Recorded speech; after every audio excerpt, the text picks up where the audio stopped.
My name is Sarah Van Aken, Vice President of Franchise Development at Brand One, and today I'd like to talk about the psychology of change and how we support candidates in making one of the biggest decisions of their lives. The majority of Americans surveyed say that they have a desire to become an entrepreneur, to own their own business. Often, that drive evolves from a desire to control their own destiny, have flexibility, and control their time, and to build financial security and independence. A common theme is a yearning to be free from the whim of corporate America, which is most often out for what's best for business, not for the individuals who work there.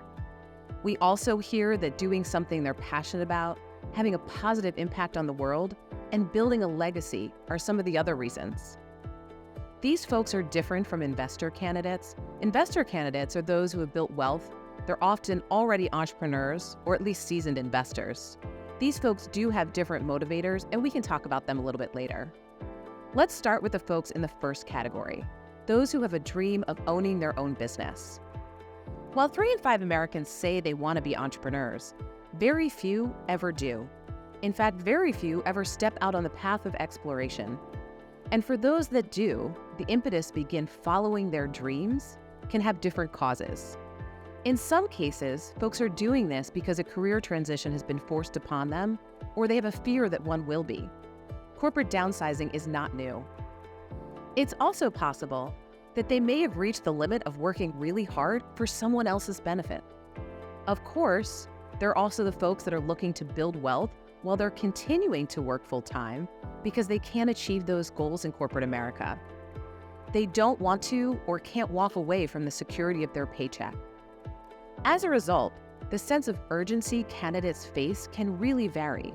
The degree of their sense of urgency is what we call pain.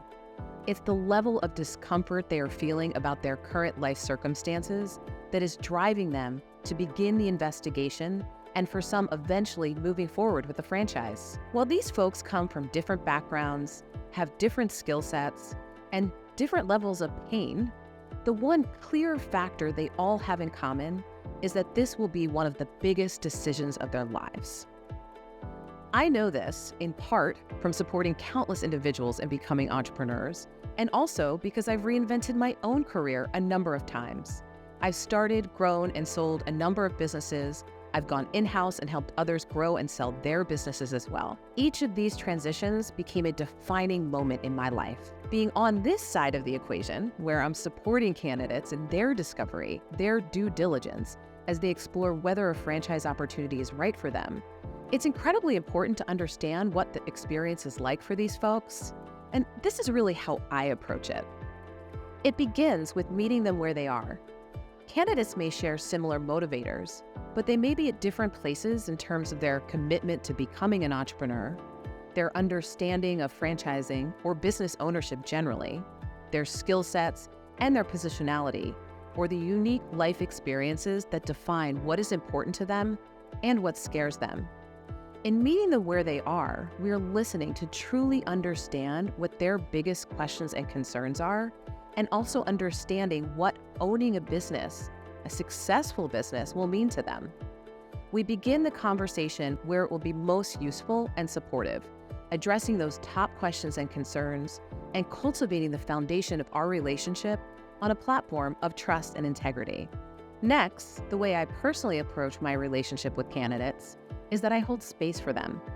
Holding space means being physically, mentally, and emotionally present for someone to navigate the ups and downs of exploring business ownership. This isn't about my needs or objectives. It's about allowing them to have their own experience and being a sounding board through it all. It's something as simple as focus and attention during meetings, not answering texts or emails, for instance, to really asking clarifying questions to understand what the underlying cause is behind key questions or concerns, to normalize their fear and anxiety, anything that might naturally arise during the process. One of the unique differentiators of the Brand One approach generally is that we believe in growing franchise systems sustainably, and that the way to do this is build and guide candidates through a thoughtful education process so that they are fully aware before making a decision. It has to be right for the candidate and for the brand. This requires us as their guide to be business model and industry experts and create an in-depth process and content materials to translate that understanding. Then I work to create a safe container that they can go through this process and feel free to be open with me about their challenges. Whether they have a concern about the business model or they have a concern about something going on with them personally that may impact their capacity to make a decision. A key part of this is also a bit of discipline. Being clear of what to expect when, and keeping a level of engagement and communication for and from them, but also ensuring that we are getting answers to questions and following through. Now, I don't look at discipline militantly. There are some nuances and thoughtfulness in terms of who the candidate is, but it's also very telling. Franchises are awarded, they're not bought, and that approval process starts with my first conversation with the candidates. If they can't follow a process generally, it's likely that they may not be ready or not good at following a franchise system. Sometimes candidates don't know this for themselves.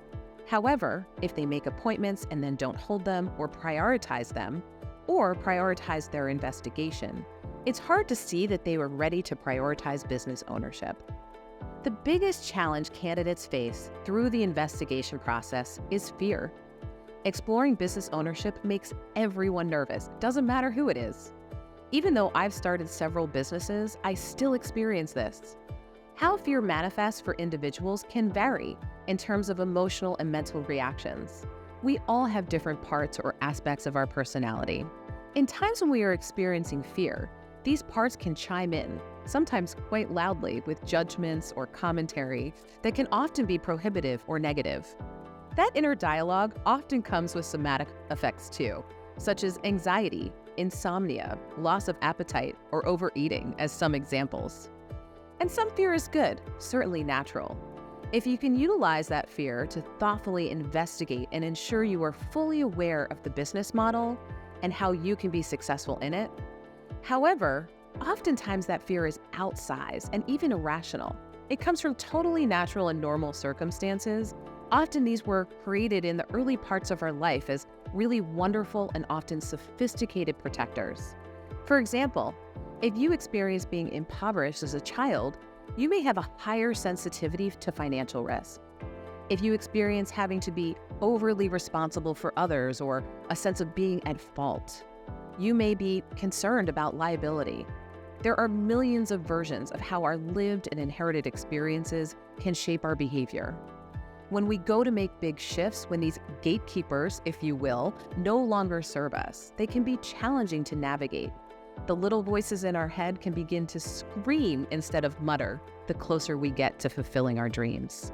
That is when some of the ways in which we establish trust and the expectation that we will hold space can support our candidates in navigating their fears.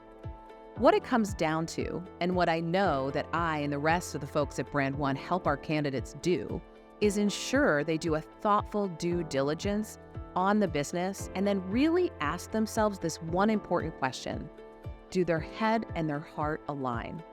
Knowing that fear will be present, but if those two things are in alignment, it makes sense for them. If not, maybe this isn't the right opportunity. And truly, the difference between who becomes an entrepreneur and who doesn't are those that can navigate the fear. Now, I'd like to go back and talk about the other type of candidate, the investor candidate. Investor candidates often present differently than folks who are becoming entrepreneurs for the first time. These folks are high net worth individuals. They're seasoned in business investments and generating revenue outside of traditional employment. They still have the same human drivers, but they often are not influenced by them in the same way. For these investors, they're business forward, and the investment is often not as high risk, meaning it will not leverage as much of their personal net worth. As a result, they don't have the same pain or drive to change that folks who are leaving corporate America may experience. Working with these folks, it's important to understand what place in life they are in, what their motivators are, but oftentimes is strongly influenced by the business's potential return within a specific time frame and how it fits into their overall portfolio. Given their business experience, they may require more detailed and specific education on the business model, than folks who are exploring business ownership for the first time.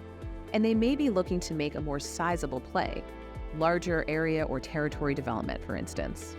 These folks often don't want to be as hands-on within a business and will be looking for more turnkey solutions and supports within the model, knowing it won't be them implementing. For these candidates, having a very strong grasp on the business model and opportunity beyond what may even be utilized by existing franchisees will be critical as a part of ensuring they have a successful discovery process. While these candidates may be more business-focused, they still need to feel the same passion, and it has to fit with the vision they see of themselves. At Brand One, we still bring the same thoughtful approach to working with these clients, but we're meeting them at a different arc in their investment life cycle. It's an honor to support people in becoming entrepreneurs, fulfilling their dreams, and reaching financial objectives, and all of us at Brand One strive to be the best support possible to franchise candidates and to the consultant partners that we work with. Thanks so much for your time today.